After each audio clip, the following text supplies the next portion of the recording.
முத்து நேரமாச்சப்பா, சந்தைக்கு போற காயெல்லாம் வாடி போகுது, சீக்கிரம் புறப்படுப்பா. முத்து சீக்கிரம் புறப்படுப்பா. ஆமாப்பா, சந்தைக்கு போயிட்டு வந்து தான் பிள்ளைங்களுக்கு சோறாக்கணும். நேரம் வேற ஆகிக்கிட்டே இருக்கு, சீக்கிரம் வாப்பா. சாப்பிட கூட விட மாட்டேங்கிறீங்க. இத வந்துட்டேன். என்ன இவ்வளவு கும்பல்? ஒண்ணு கவலைப்படாதீங்க, நான் பாத்துக்கிறேன். ஏய், ஒத்தரவா கேசன கீழ இறங்கு. எங்க முதலாளி அக்கறைக்கு போனோம். என்னையா முறைக்கிறீங்க? எங்க ஐயா படகுல வர தனியாத்தான் போவாரு, உங்களுக்கு தெரியாது? இறங்கு கீழ. வெளியூர்காரங்களுக்கு தெரியாது, உள்ளூர்காரங்க உங்களுக்கு சொல்லணுமா?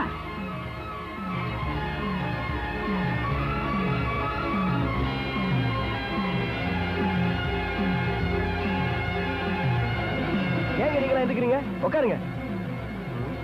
ஏய், மரியாதையை பேச கத்துக்கோ, இல்ல நடக்கிறதே வேற. தம்பி, நீங்க ஊருக்கு புதுசு, விவரம் தெரியாது. நான் சொல்றேன் தெரிஞ்சுக்க. எங்க பண்ணையார் சேதுராமையா படகுல போறாருன்னா சிங்கம் மாதிரி தனியாத்தான் போவார். ஏய் எடுபடி, இந்த தொழிலை நான் தெய்வமா நினைச்சு செய்யறேன். உன் பண்ணைய 10ஓட 11 வந்து உட்கார சொல்லு. டேய் பாரதேசி பையன் என்னடா சொல்ற? அடே, உன் பண்ண என்ன பெரிய வெண்ணையா? 10ஓட 11 வந்து உட்கார சொன்னேன்னு சொல்லுங்கடா. அவனுக்கு உயிர் மேல ஆசை இருக்குதா இல்லையான்னு கேளுங்கடா. ஏய், மனுஷனுக்கு மான மரியாதை வேணுமா வேணாமான்னு கேளுங்கடா. இந்த பாறையில முட்டினா அவன் மண்டை செதறி போயிடும்னு சொல்லுங்கடா. மலையை வெடி வச்சு தகர்த்திடலாம்னு சொல்லுங்கடா.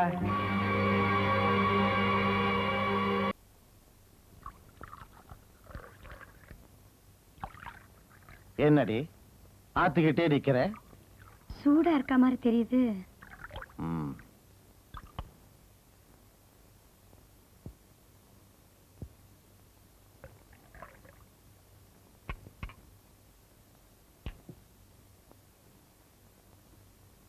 உங்ககிட்ட முக்கியமா ஒரு விஷயம் பேசணும். அது அந்த சிங்காரந்தோப்பு சந்தானம் வீட்டு கல்யாணத்துக்கு போயிருந்தேன் இல்லைங்க? அதுக்கு என்னப்போ?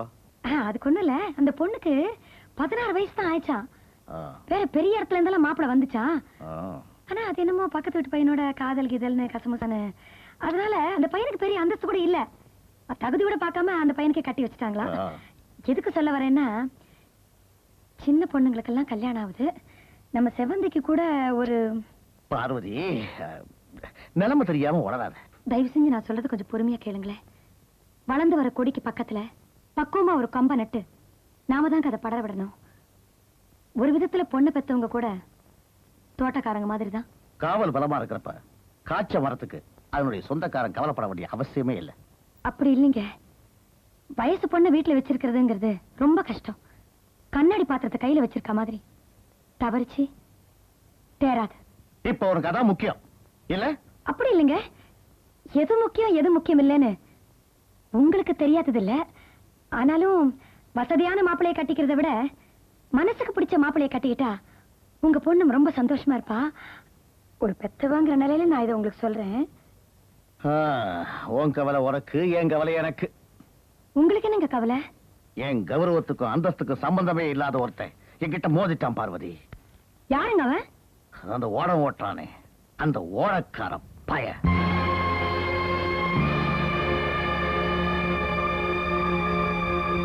கூலிக்கு மாரடிக்கிறவன் கோபுரத்தை வேலை பேச நினைக்கிறான். 4 காசுக்கு கையேந்திர கபோதி என்ன கையெழுதி பேசிட்டான் பார்வதி. இந்த குபேரனோட மோதினா என்ன நடக்கும்னு உனக்கு நல்லா தெரியும். சீக்கிரமாவே அவன் சமாதியில புல்லு முளைக்க போகுது பார். மல்லி, நீ ஒரு கொத்த மல்லி. அது சரி, இந்த சட்டி எதுக்குங்க? தெரு தெருவா பிச்சை எடுக்க. நம்ம காதல யாரும் ஒளிஞ்சு பார்க்க கூடாது இந்த ஐடியா. இந்த யோசனை உங்களுக்கு எப்படிங்க வந்தது? எல்லாம் உங்க அப்பா சட்டி தலைய பார்த்தான். இந்த சட்டியை தலையில கவுத்துட்டு நம்ம தண்ணிக்கு மேல மிதக்கிறோம்.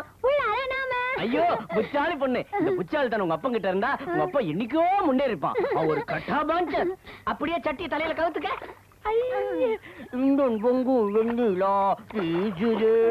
ஏன் கணக்கு?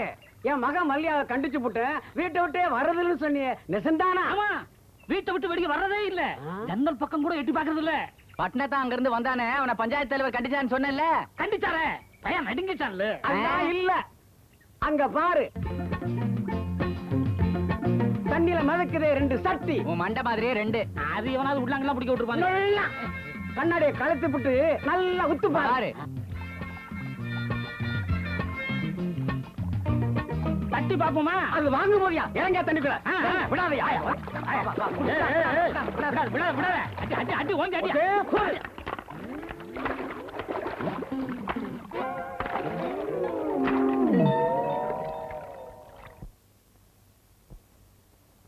ஆண்டவன் புண்ணியத்துல நல்லா மழை பெஞ்சு ஊரு செழிப்பா இருக்கு.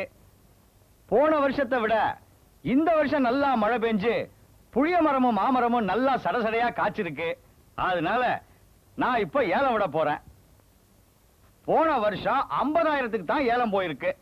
இந்த வருஷம் 2-3 மடங்கு அதிகமா பெருகணும். இந்த வருமானத்தை வச்சு நம்ம ஊரு பள்ளிக்கூடத்துக்கு தேவையான எழுத்து பலகையும் பெஞ்சும் வாங்கலாம். மேடு பள்ளமா இருக்கிற ரோட்டை மராமத்து பார்க்கலாம். மொத்தத்துல நம்ம கிராமத்துக்கே இந்த லாபம் பயன்படும்.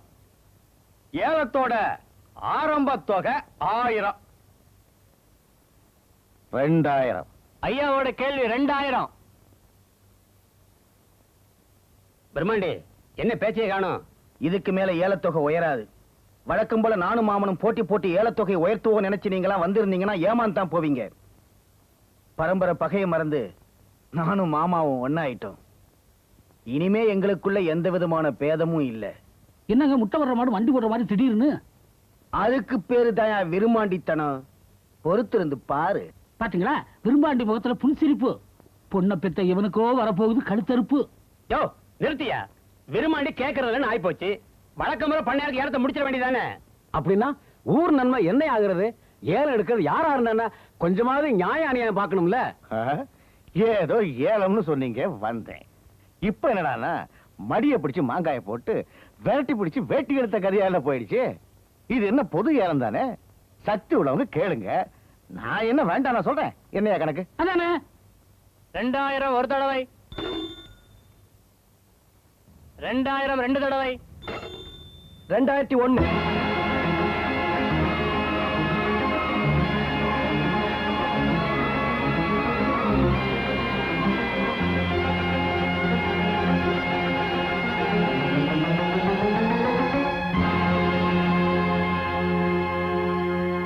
வெறும் பாட்டு பாடுறவன் நினைச்சோம், நமக்கே வேட்டு வைக்கிறவனால வந்திருக்கான்.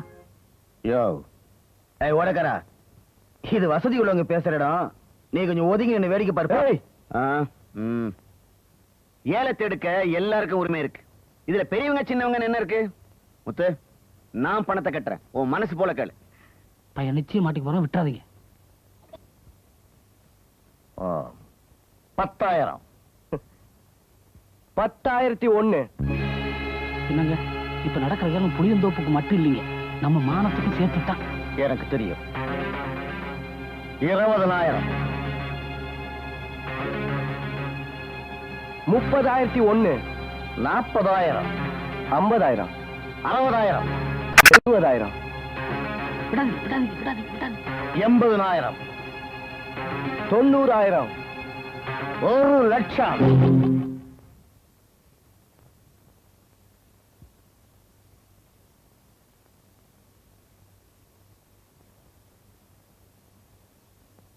ஒரு லட்சம் ஒரு தடவை, 1,00,000 2 தடவை, 1,00,000 3 தடவை.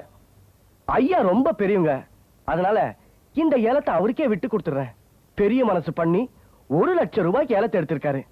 இந்த பணத்தை வச்சு மரத்தடி பள்ளிக்கூடத்தை பெரிய கட்டிடமா மாத்திடலாம். பள்ளமேடான ரோட தார் ரோட ஆக்கிடலாம். ஆக மொத்தத்துல நம்ம ஊருக்கு இப்ப நல்ல நேரம் தான். நன்றி ஐயா, வரட்டுங்களா? ஊர் பொது ஏலம் முடிஞ்சு போச்சு. இனிமேதான் புது கதையே ஆரம்பமாக போகுது. வரட்டுமா? கவலைப்படாதீங்கய்யா. வரப்போற பௌர்ணமி பஞ்சாயத்துல அவருக்கு சரியான வேட்டு வச்சிரும்.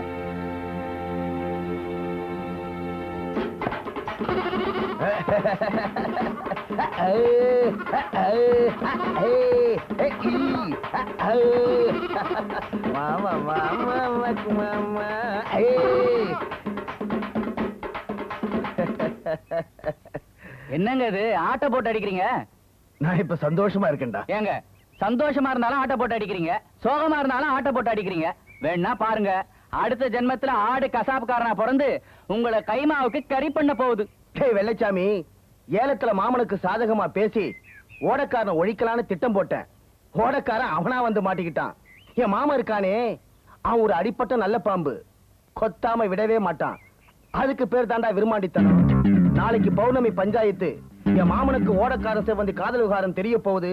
அத்தோட அவன் கதை முடிய போகுது.